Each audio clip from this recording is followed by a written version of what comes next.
How's it going, everybody? I hope you're doing well. I'm Jack McAdoo. I want to talk about music and sound today. If you don't know my history, I started out young in life in Hawaii as a musician and rose up into Los Angeles, worked with a lot of, musicians that you've heard of and focused my early life on music and sound as an engineer, as a producer, as a performer. And as I've gone on my spiritual journey, there's a modality which is sound healing and using bowls and different instruments like that. And I've been attracted to it. And one of my friends is Devani Paige, and she is a sound healer in Sedona. And I want to welcome her to the show today so that we can talk about sound healing, the modality of of the art, and everything else that it entails. So welcome, Devani. How are you? I'm well, Jack. Thank you. Absolutely. I'm going to jump right into this, because music excites me. Anything to do with sound excites me. Frequency excites me. All of it does. But I want to know about you a little bit first. Tell me about yourself and what got you started into this modality. Sure. All right. Well, first off, thanks for having me. I'm excited to be here. And Absolutely. I would say it started like really young because I grew up in a very musical family. Mhm. I was the youngest of three kids. My mom is a twin, and her sister and their older sister, I have memories of them always sitting around the piano, singing Wow. and playing music. And all of us children were assigned like an instrument that we had to play. I had played the piano. I think my brother played the trumpet. My sister played the clarinet. My grandpa actually wanted me to play the trombone, and I like cut him off there. I couldn't go there, but they were always into music. Also, a very religious Catholic background. So it was always like gospel hymns and church songs. So I kind of rebelled. And like I said, I had like the influence and the foundation to it, but I also was kind of turned off by what the type of music that was in my home. So Mhm. it took a while for me once I grew up and left home. I actually met my first long term partner, my ex husband now, that was a singer songwriter. So he kind of pulled me back into the realm of appreciating music. And we Right. went on to be singer songwriters together, performing. This was in the Midwest. We were in Minnesota, northern Minnesota, and that whole area, playing along the boardwalks of Lake Superior, playing in cafes and resorts. And he got me to pick up a guitar, which the bonus of that was I love to sing. So I had like Right. something accompany me with my voice. Right. But over time, I didn't really resonate with the guitar, and I ended up getting gifted a native flute. And that's when the light bulb went on and the joy came back because the native flute just really resonates with me. Mhm. Mhm. From there, being in Sedona as well, by the time I moved here, I was getting into yoga. That's why I came out to Sedona. I got sucked and pulled in and stayed here, and it brought me full circle again with music and sound. Mhm. When I was in my yoga training, I realized how much of everything reality is sound. Everything's vibration, right? Everything is energy. We kind of get caught up in our five senses as we move through our day and we think everything is tangible, but Mhm. actually everything is vibration and frequency vibrating. So it brought me into singing bowls, drumming, toning, chanting, my voice again. And again, my Mhm. flutes are my favorite instrument. Are you one of those that, like me, I guess, you walk around and you just hear different things throughout the day? You hear Yeah. something that's like, I could actually work with that. You know what Yes. I mean? A little ding or a bird or, a stream, anything. I use it, it resonates with me. Does it same for you? Yes, and I remind clients when we're in sessions to for a sound bath, a sound healing, to just be in nature and just connect with primordial sounds. The if you're at the Absolutely. ocean and you hear the waves, if you're in the forest and you hear the wind in the trees, all these primordial sounds of nature have that same Mhm. effect that singing bowls and didgeridoos and shakers and flutes and all Yes. this can do. Yes. Mhm. What is sound healing to you? I know we're talking about sound, but what is it specifically for you and to you? The modality of it, the modality of sound healing. To you, is it an expression? Is it something that just resonates with inside of you that you felt that you had to share with anyone? Is it the healing aspects? And we'll get into more of that later. But what is sound healing in itself and its modality to you? I feel like it's really an expression, I would say, when you said that Mm. word, that resonated a lot because along with my yoga training, which I just full on about 16 years ago became like yogic lifestyle as soon as I took my training. I love everything about it. And it packages really well, like I said, with sound and Right, sound healing. So I would say the expression, my soul, just like we're creative beings and we have to move energy. This is the way right. through yoga and sound healing is the way my most favorite modalities to move energy and just for myself, but then also for the gift of just giving to others, Mhm. which we can get into about why it's so beneficial. Absolutely. When you're okay, so when you're in your practice of sound healing, when you're there by yourself or with clients, do you work with the frequencies that you feel? Say you do a meditation or whatever you do to prep yourself for the modality and helping yourself or others. Do you meditate and absorb the frequency around you, and then that leads you or guides you into the bowls, into the flute? Is it a set pattern? I mean, is it something that when you begin playing a bowl or something, it begins to resonate with you internally and then you express it that way? Is that how you work with frequency? I tune in. I kind of have a signature sound healing that I love to Mm, offer. It's called Seven Flutes of the Seven Chakras. So I have seven native flutes that are tuned. If anyone's not aware, the chakra system is an Eastern yogic philosophy that we have seven major chakras running along the front of our spine, and they're all associated with the tone, which is basically the music okay. scale. So the root chakra, the first chakra down at the base of our tailbone, is the key of C, and it goes all the way up the scale to B at the crown. Um, so I have this kind of planned out chakra balancing session with my clients, but then from there I just kind of get on my own way and follow intuitively of what comes out for each of those chakras as I'm moving through the Mhm. session with my flutes and my bowls and my voice. It's all unique each time, just I kind of getting out of my own way, intuitively expressing in that moment. I never knew that the root chakra was in the key of C. Yeah. I never knew that. Honestly, it's like, wow, so each one has their own resonance, I guess, their own frequency and their own key. Yes, yes. That And my is bowls are crazy, actually tuned to that as well. So that when I move through the chakras, it's C, D, E, F, G, A, B, like I said, all the way up right? to major seven. Mhm. So, does it work the same way for frequency? Does a particular chakra have like 432nds or anything like that, or is it just basically in a key? That's a whole nother subject that me and my partner were just watching a show on the other day about bringing music back to 432 hertz instead of 440. Right. I Yes. honestly will admit that I've been a mainstream musician for years with my ex-husband and all Mhm. like we always played in 440 and my bowls are Right. 440 and so I got my flutes in 440, but there could be a shift for me in the future because I recently had this aha of the importance of the hertz, the frequency that we're at. Right. Right. I said that's a whole big topic in itself, but I believe there's validity that way back before it was 440, it was 432 for a reason. Had Absolutely. to do with like the natural resonance of Earth and space, and Right. it's just more natural, and we receive it better. Right. Um, but I believe playing even in 440, as long as your intention is pure, like my Mhm. intention is to help people and to be of service in all the ways that we'll talk about. So whether you're in the 440 hertz or the 432, I think intention is a huge part of it as well. And what style of music are you playing in that frequency? Right. You know? When I wrote, if I was using frequency as a base, and I really never did a whole lot of 440. It was mostly 432nds and what is it, 540, 540.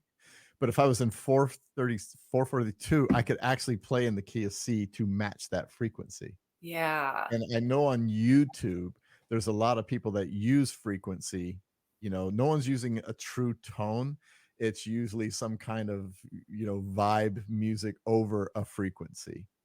They're Hmm. really not playing a pure tone, Right. which is interesting. Um, so when you're in a session with someone using frequency and aligning chakras and that, do you begin to pick up from them the energy, the frequencies that they're beginning to give off because of the sound? And do you adjust to that? And do you switch to more of a free flow, something that's resonating with you and them? Do you do that as well once you've done the alignment? You get Yeah. like Yeah. a riff.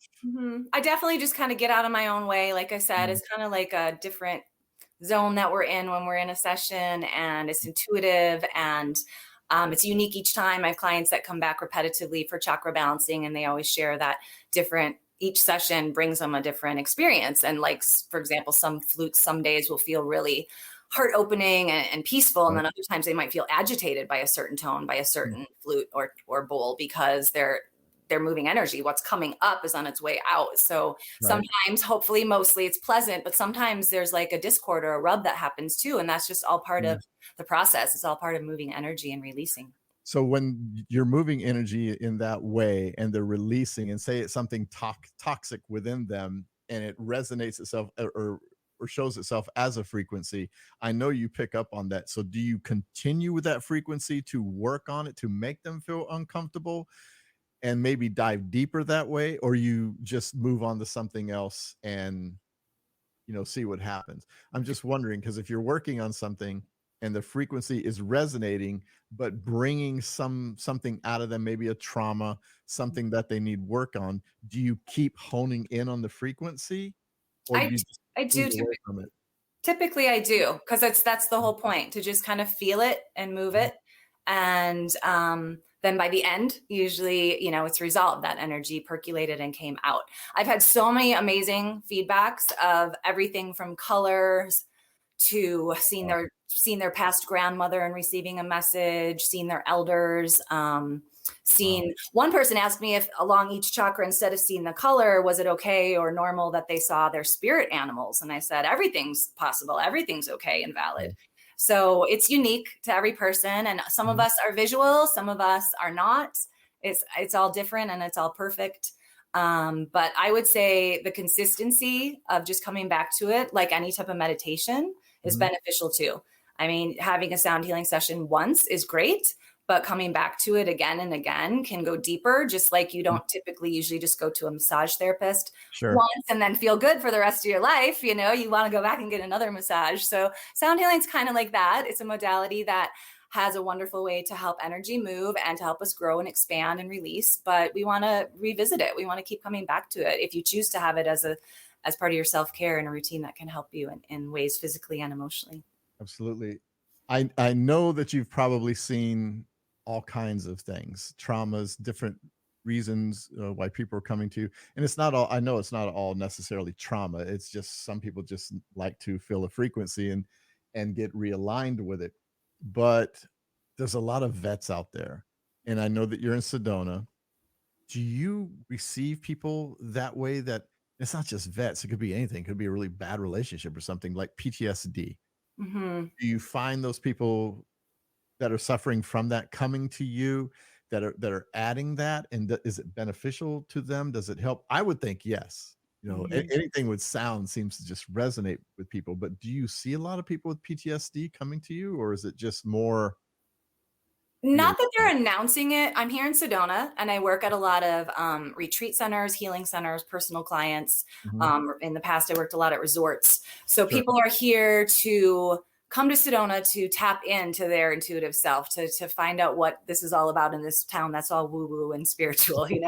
So sometimes they don't really announce any trauma when we begin the Mm, session, and that's not maybe their focus point, but then through the session, by the end, they realized they had some gunk that came up, issues in their I tissue see. that stirred up and came out, and they might have a great release with a cry or a laugh or an aha moment. But I would say the top two benefits of sound healing is to alleviate pain. If you have Mm, any kind of chronic pain issues, it mm, can help with raising endorphins and helping us feel better. So it's a pain reducer, like a natural pain reliever. right. And even if you're not feeling specific pain in any way, we almost all of us have stress and tension and some type of anxiety Mhm, moving through our day.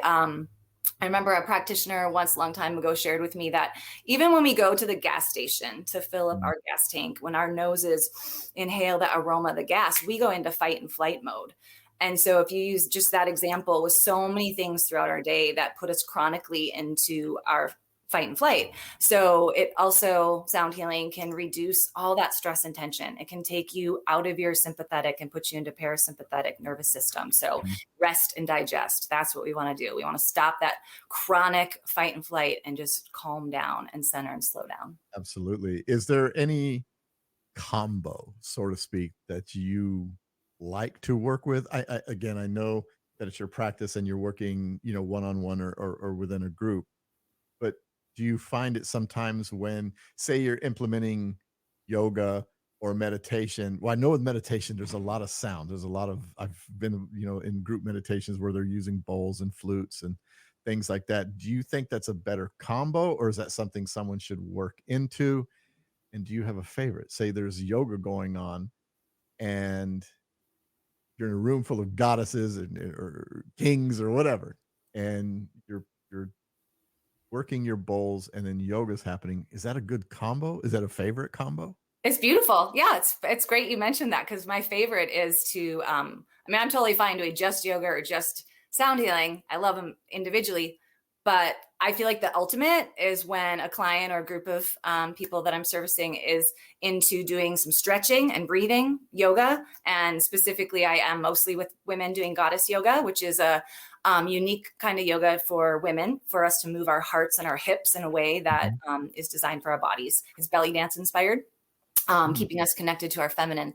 But regardless, if we do goddess yoga or hatha yoga, which is designed actually in a masculine sense, for all genders, and I would say that I like people to feel comfortable in their bodies, get really present. So the breath and some stretching or a full practice of yoga is really awesome. And then to lie down and receive and be still. And actually yoga was designed for that too, to Mm. get you to get present and ready to meditate.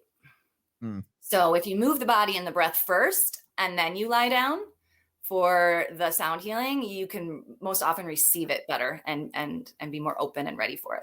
Okay. My I think my first sound healing, it wasn't really a sound healing. My first sound experience with bowls and everything was in Sedona. It was with a friend of mine. She was actually on the show, and she had this big gong. Mm. And I remember she hit that thing, and it just, I think every cell in my body felt that. Yeah. And then, yeah, and then I got into a meditation. It just opened me up. And then she would play, different bowls and things like that, really in no particular order. It was almost just like tuning into a frequency. Mhm. Do you find that with people for the first time and they come in and maybe you hit a gong or you hit a flute? Do you sense where they need to go in the beginning before you do an alignment, if that's what they're there for? Um, do you see it resonating with them immediately? Does that make sense? Someone coming to you for the first time and they're not there just for an alignment, unless that's what you do first. Do you know what frequency will hit them? Does this make sense? I I just really actually see every person as whole, right? Mm, I try okay. to hold space as a practitioner to not I like nitpick what's going wrong with them. They know what they're uncomfortable with or what they're dealing with, I whether like that. they Yeah. consciously articulate it or just feel it. But I don't try to press them into telling me what's wrong or what needs fixing.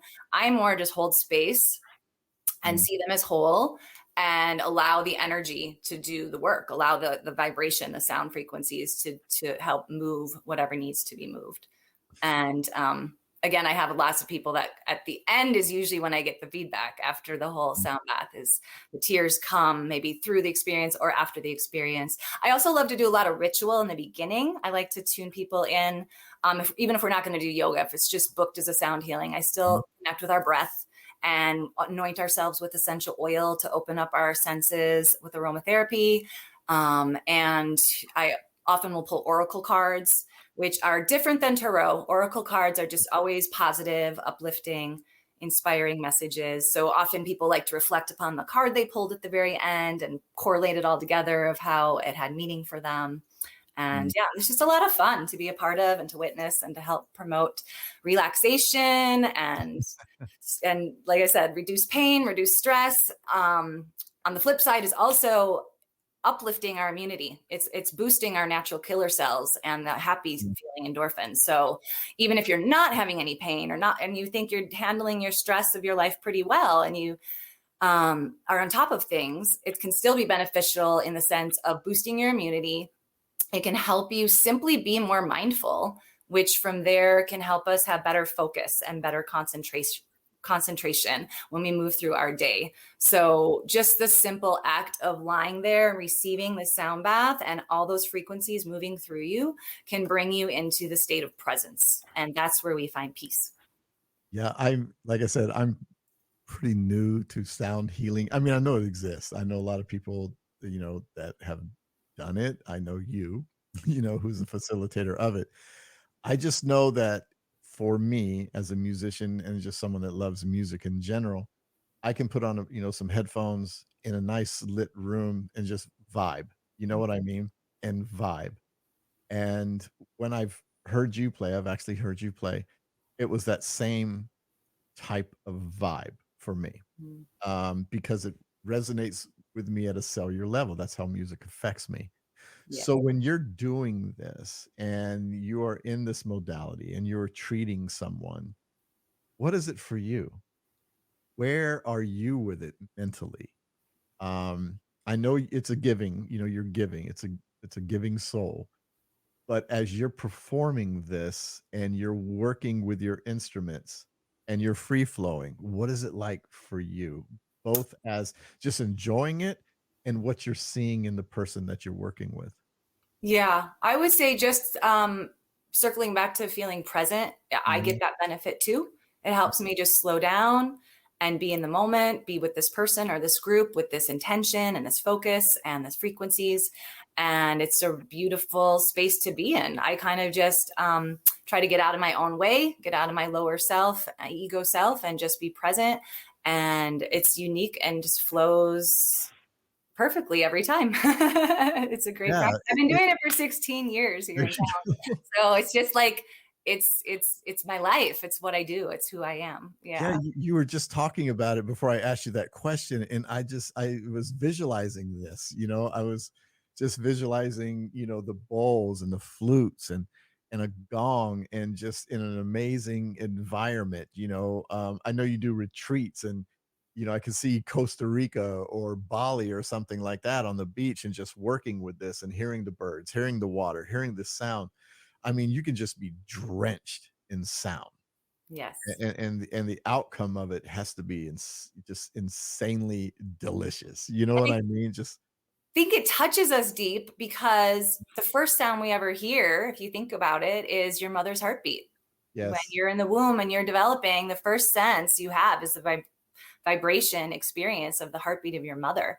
And Mhm. from there, even after you come through the birth canal and take your first breath and you're on earth side now, everything is still really about vibration when you're an infant. So that's our first connection with this life. Right, right. Mhm. Where do you see it going? Where do you see the modality going? Because right now, I think in a wellness space and I'm just gonna say the word, a woo-woo space for a lot of people, that's how they see it. Yeah. Um, where do you see this modality going? Because everybody thinks about it's usually meditation and yoga and ayahuasca. They see Yeah. these three things. Myself, I see the use of all four. Hmm. Sound healing, ayahuasca, meditation, yoga. I see it in one session. I'm not talking about an hour session, but like a retreat, or one day you're focusing on this, and in the last day it just culminates into everything. Definitely. That's Where definitely on our agenda too, is to take it further with retreats and have some of them involve plant medicine in that aspect too, to go even deeper for people that want that. right. But I hope that it becomes more mainstream, like yoga, like meditation. I hope often, again, being in Sedona, people are visiting and they're always like, can I bring you home in my suitcase? Because I can't find this where I live. And I get shocked. I forget because I've been here so long in this red Right. rock magical land where every yoga, breath work, meditation, sound healing, it's all natural. It's a common thing here. And I forget that it's not that way yet. So that would be my hope and vision, that it gets more and more mainstream, where Yeah, I people can understand the value and validity of this practice. absolutely. I mean, where I'm at, I'm in a major city and, I'm sure it exists here. I just don't know where. I Yeah. know in the community around me, it's not here. Yeah. I know there's yoga. I mean, you can go to a gym, Mhm. for yoga, but to me, it's not the right yoga. Yeah. Meditation, you can kind of learn and do on your own, but sound healing, I just don't know of it around here. So I love that you want to see it expand Yeah. and grow into that. As I also far want to just mention too, like I often say this with clients, and it just came to me is like when you just reflect back upon generations way back before we had modern amenities, our ancestors, elders, think of them sitting around like a campfire. Mm, And because they didn't have electricity and they didn't have TVs and all these things right, we consume ourselves with, and they were sitting around a campfire, right, as a community, and they're having toning, chanting, singing, shaking their rattles, and they're blowing their didgeridoos and beating on their drums. It's like they had an inherent knowing way back then of the value of it. And we kind of got lost. We kind of forgot about the value of it. So I'm happy to be one of the practitioners on the planet now to hopefully bring that back. absolutely. And Sedona is just an amazing place for. I mean, Sedona is an amazing place for pretty much anything. If you're trying Mhm. to, no matter what you're trying to find in your life, I think Sedona is the place for that. And I think with what you're doing, as far as the work that you're doing in this modality, is going to service a lot of people. Now, when you do the retreats, is it more open? Because I'm sure that one-on-one is more intense, Mhm.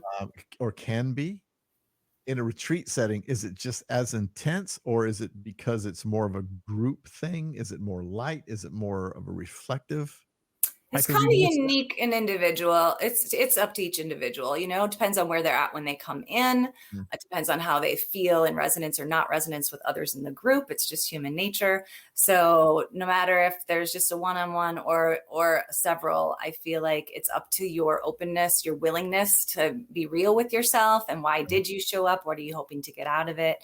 And it's really your journey, whether you're with a group, you're still having your own journey within it. Mm. Mhm. What We'll get into this. What's your favorite instrument? I mean, that's like saying who's your favorite kid. But what is the one that resonates with you the most? Definitely my Native and American flutes. They're just 6-holed wooden flutes. They're similar to a recorder. I could play them all day long. I feel like I actually, when I was voicing that I didn't really like guitar, it wasn't my thing. It was always making my shoulder ache and my fingers. I just wasn't my thing. Right? But I wanted to play something, and a friend handed me a flute and said, "Go out into the woods, cover the holes, blow into it, and listen to the birds." And Oh, that's how I wow. learned to play it. So I don't know if I've done it in a past life or what, of why I picked up on it so quick, because the Right. moment I played a flute, I just fell in love, and I've been doing that mostly ever since. But I like the singing bowls to accompany me. And actually last year I got certified as an Akashic Records practitioner. Right. And when you tap into the records, when I was in my training, a girlfriend that I got partnered up with started singing some light language to me, Wow. and it triggered it in me. And so now I often, at the end of my sessions too, when I play the steel tongue drum at the end to kind of bring you back out of that deep meditation, I will often Yes. start channeling light language. And lately, that's been the biggest feedback that I get from people that were like, wow, what was that at the end? And for those who may not know, light language is soul language. It's not English. It's not even Sanskrit. It's not like the mother tongue. It's not any specific language. It's our soul. It's our soul. It's not words. And it as well is unique every time that it comes out of me. I just kind of step aside and breathe and just start singing. And Wow. without fail, people always come up to me and say how it brought up a memory or it just opened their heart or things like this, that I can tell there's truth to that it's a soul language. How crazy is that? That's just like a whole new modality on its own. You know Yeah. what I mean? Just Yeah. something that you could just drift into while you're in that space. You know what I mean? While you're in the space of sound, you could just actually just go right into that and then finish it up again with sound. Yeah. Yeah, love that. Yeah, flutes, I kinda figured that was you. Flutes. I like hand pans. I'm gonna get one. I love I'm that. on that path too. I have a I steel tongue drum, but I want a hand pan drum as well. That'll be on. Yeah. What is Mhm. it? G D Celtic 7, I think, was the sound that I heard. It just Nice. it just took me somewhere. The Yeah. first time that I heard it, And it I just think to play it would be very meditative. I've borrowed a yes. friend's, I've played it a time or two, but to really have my own Mhm. instrument, that's definitely on my list too. I think it's very meditative, very healing, Yeah, nice resonance. I think about a year and a half ago when I was in Sedona, I was meeting a friend there, and we went to a shop, uh, and they had one inside of it, and I just was drawn to it and just started playing it, and I'm like, oh my gosh, I can play this thing. And I don't think it was because I was a musician. I just think because it resonated, and for me, that's just it filled my soul immediately. I'm sure it does the same for you. You know. That's what I love about a lot of these instruments that are used for sound healing. Mhm. You don't have to be a musician with a background or feel like you know how to play anything. Drums, like I have a couple djembes right behind me, you just tap it. Yeah, yeah, Shakers, you just shake them. there's yeah, there's ways that the handpan drum, you can just tap it. There's ways that you can get comfortable with sound, even if you don't right. feel like you're a musician. Mhm. It's like being a professional percussionist. You Yeah, know? yeah, So yeah. so outside of sound healing, I know I mean, we'll dive into it just a little bit. I know you do Akashic records. You wanna talk about that? Is that something, you're Sure. Yeah, yeah, because it's my newest, funnest thing. I've done yoga and meditation and sound healing for like about 16 years. Well, music my whole life, but I've been here in Sedona doing it as a profession for about 16 years.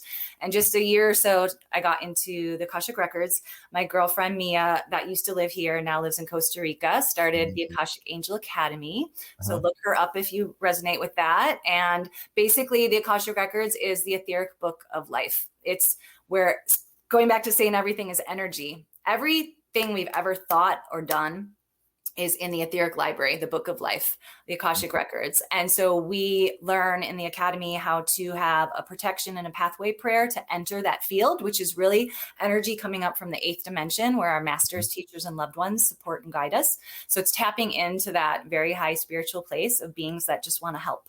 And then at the end, after you sit in the records, there's a exiting prayer as well. So it's very ritual based with a prayer at the beginning and the end to create a safe container when you sit in the records.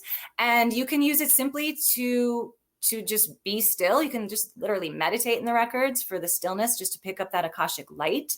Or you can have sessions with me or other practitioners with regards to feeling, getting answers for questions you have.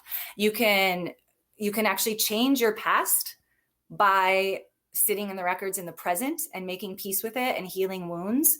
And then that can change your possible timelines, your possible outcomes. The records, I will say, is not like a psychic reading there, and really nothing is set in stone because of our free will. So when you're in the records, it will give you options of different timelines and show you possibilities, but nothing's written in stone. We can always change where we're at in every now moment. Are you seeing people more people being drawn to that? Uh, Mhm. I really? would say it's kind of on the wavelength of sound healing, where it's obviously not as common or well known, but Right. we're hoping, those of us into it are hoping to spread that. It creates kind of a heaven on earth with just a higher understanding that everything's vibration, whether you get there with sound healing or through the records or your own style of meditation. I just hope for everyone to rise above the primal, animalistic parts of us and tap into that higher spiritual sense, our divine selves that we are. And that I feel like in this 3D reality, they're actually trying to keep us from. Technically, they're trying to disconnect us and create discord. And we have all these beautiful ways, the yoga, meditation, sound healing, sitting in the records, Yes. to connect with our divine self. And that's Yes. where we feel good. That's where we find our power, our gifts, our inspiration. Absolutely. I had an Akashic session with you, Yes. just being transparent. I did. And even for myself in life, just looking at different modalities, always on my search, through meditation, sound healing is something I want to get in more. I think more for alignment. The healing aspects I've always thought about something that I just kind of do on my own through my meditations, and things like that. Alignment for sure. I want to work with you on that. I'm sure other people that are listening to this are going to want to too. Um, yeah, the Akashic Record sound healing, absolutely. I think it's something I need to implement more because I've worked with you on one of them. Yeah. But yeah. And Sedona, if you're going there, is ground zero for it's like the mothership. It It's is. like, it's like the mothership for everything. Everything comes out from Sedona to Boulder. And And she's then, not very gentle. There's this phrase that she'll suck you in or spit you out. And oh, that I she know. sucked me in and embraced me. And I've been really open to growing constantly as a person, but I've witnessed people get spit out time. Oh man, I've been going to Sedona for years, and I've seen it. And I actually wrote a blog about it about 2 years ago after a trip to Sedona where I hadn't been in a few years, and I went, and it was totally changed. And then I would write in my blog, and I've actually done shows about it where the element itself had changed. There was in this isn't putting anyone down. I'm not doing that, but there was an element that came in from Washington, Seattle, some California, and they basically destroyed it. They were leaving trash in hikes. They weren't respecting the ground. They were going to come there and try to turn it into something that it is not. Mm-hmm. And they're not there anymore.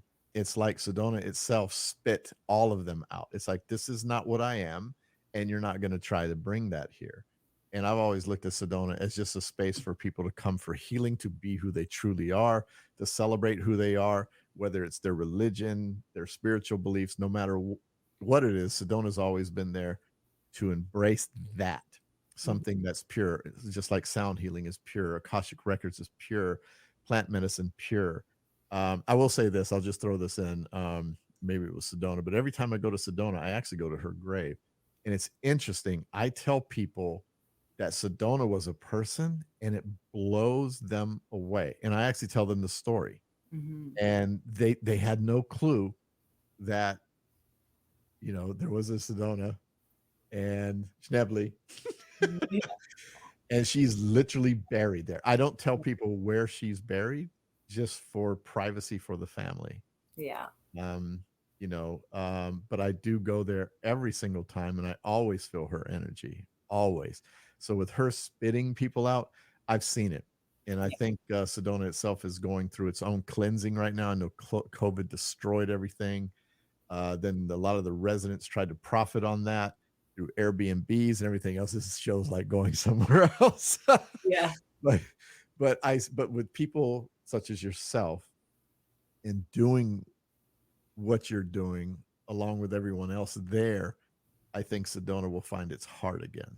I hope so. Yeah. Mhm. Because I believe, way back the Indians, the natives didn't live in Sedona proper. They came into town to use the energy here, just like the full moon amplification. Right. There's like a electromagnetic amplification here. And the natives knew that and honored that. And so I just hope that I feel like there's a lot of practitioners in town now with the right intention, and people, those of us try to cleanse. There's so many people coming in droves for the experience and for healing, but we also have to remember to clean that up and clear it and give love and respect back to the earth and back to Sedona. Absolutely. Mm-hmm. Absolutely. Yeah. Anything else you want to add? I know we're going to give out your contact info here in a minute.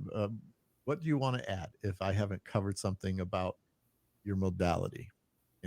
I would just say that if all this is new to you, get really curious about it and give it a chance. Give it a try as a modality, a sound healing in particular, with our topic today, because it's so beneficial. And I witness it time and time again. A lot of people that I do a session with, it is their first experience with it. And I feel very honored to always witness that. And people get blown away at how it's so simple, because your only job is to show up, be willing to prepare with me, like I said, with some ritual, and settle in and get present. And then your job is to lie down and relax. I get you really comfortable, and you just receive and be open to the possibilities, be open to seeing how it can shift your energy. Absolutely. Now, people can do this on Zoom as well, right? Mm-hmm. Zoom or whatever. Yes. If you can't make it to Sedona, I have clients that I do online with Zoom as well. So you can lie in the comfort of your own home and still move through the process. And I know there's going to be a retreat. It's at the planning stages, but that will be fun. Yes. That's right. And I'll even put that on the website too when everything's ready. When we get closer. Well, I thank you. I thank you so very, very much. Thank you, Jack. It's great to be here. Absolutely. I'll have you on again for sure. Tell everybody how they can get a hold of you. Of course. So you can look me up at theenchantedlotus.com. If you happen to be in Sedona this week on Friday, the 18th, I'm at Shine Sanctuary in West Sedona. It's one of my public venues at a retreat healing center for sound healing, chakra balancing. So I'll be there on Friday, the 18th, as well as next Saturday, the 26th at Shine. So if you happen to be in town, I'd love to see you there. If not, look me up on my website and we can do it in person or online. Nice. Very nice. Well, again, I thank you so very, very much for spending some time with me, and to everyone that supports this show. Great. Thank you. Okay. All right. Anyway, everybody, I hope you enjoyed that. Sound healing is an absolutely an amazing modality. Like I said, I'm trying to learn more about it because, again, my previous life was being a musician in the music business, and I'm always drawn to amazing frequencies that show heart, that show love, that resonate with me. And I'm sure for most of you, you feel that too, because if you're singing in the shower, if you're, if you have your volume in your car up all the way when you're driving, listening to music, why not take some of that sound and use it for an energetic purpose, some pure sound, the sound of flutes, bowls, that type of thing, gongs, and use it for healing. I think it's a beautiful modality. I think it's something that we do need to bring in, like Devani was saying, that we can get it just as household as meditation and yoga, because those are trend things. Meditation and yoga are absolutely amazing. They're amazing for everyone. But the thing is, they become trendy. The wellness, a lot of people in wellness, the what would you call it? Not an occupation, but the people that are making money off of it, they've hijacked it somewhat. And I think if something new, well, it's not new, but if something like sound healing and sound therapy can come in and enhance those two, we can bring it back. We can take it back from the people that are just trying to just market it as something else that it's not. But yeah, I agree with Devani that yes, sound healing and sound modality itself should be just as common as yoga and meditation, the top three. So anyway, hope you enjoyed this episode. I thank you so very, very much for giving me your time, for taking the time to listen to this. This exists for you and because of you. And again, thank you so very, very much. Reach out to Devani. I'll put a link here in Spotify as well as iTunes. You guys have an absolutely amazing day, evening, wherever you are in the world. Share some love. Give some love to yourself first and foremost. Make sure you do that. And I'll speak with you on another episode. Peace and aloha, everyone.